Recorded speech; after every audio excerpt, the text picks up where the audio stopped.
बच्चों, आज हम बाजार दर्शन पाठ का अध्ययन करेंगे।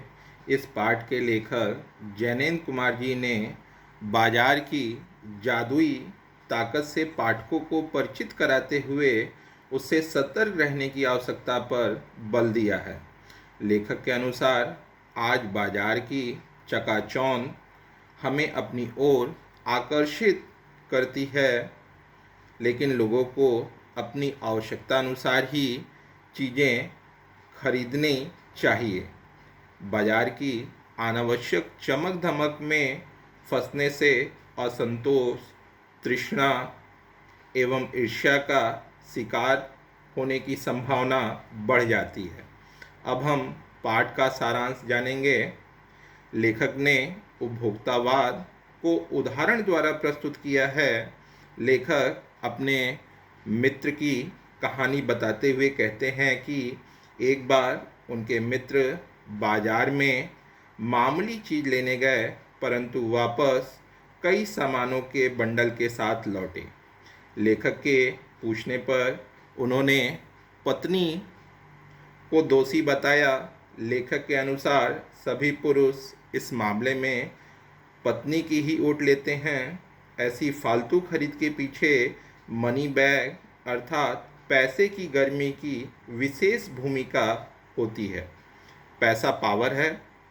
उसका प्रदर्शन करने के लिए लोग अपने आसपास सामान, बंगला, कोठी आदि इकट्ठा किया करते हैं, लेकिन कुछ लोग पैसे को पावर मानकर उसे जोड़ने में लगे रहते हैं। वे पैसे को जुड़ा हुआ देखकर खुश रहते हैं। मित्र ने बताया कि खरीद के सामान के कारण सारा मनी बैग खाली हो गया। मित्र की अधिकतर खरीद परचेजिंग पावर के अनुपात से आई थी, न कि ज़रूरत की। लेखक कहते हैं कि फालतू चीज़ की खरीद का प्रमुख कारण बाजार का आकर्षण है। मित्र ने इसे शैतान का जाल बताया है। ऐसा कोई बेहया इंसान ही होगा जो इसमें न फंसे।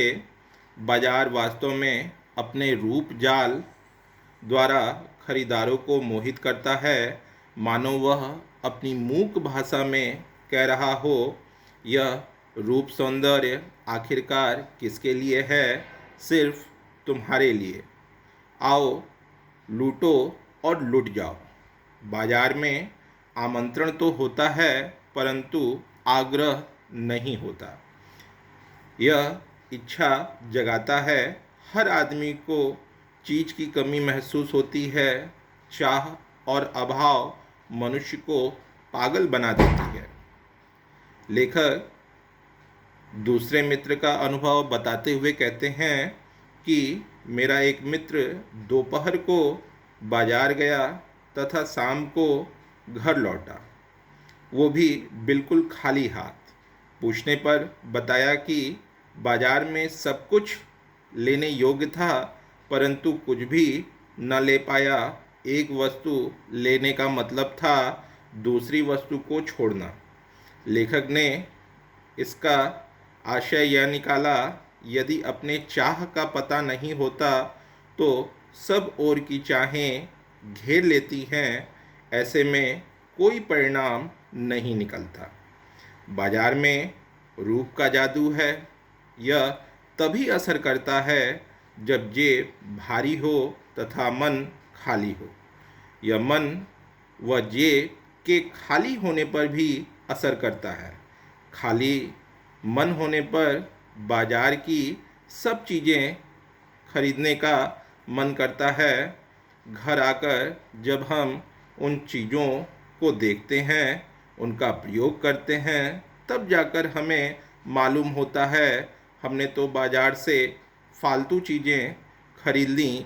ये चीज़ें बिल्कुल बेकार हैं। जादू उतरते ही फैंसी चीज़ें आराम नहीं बल्कि मन में खलल उत्पन्न करती हैं। शेष भाग हम अगले पार्ट में अध्ययन करेंगे। धन्यवाद।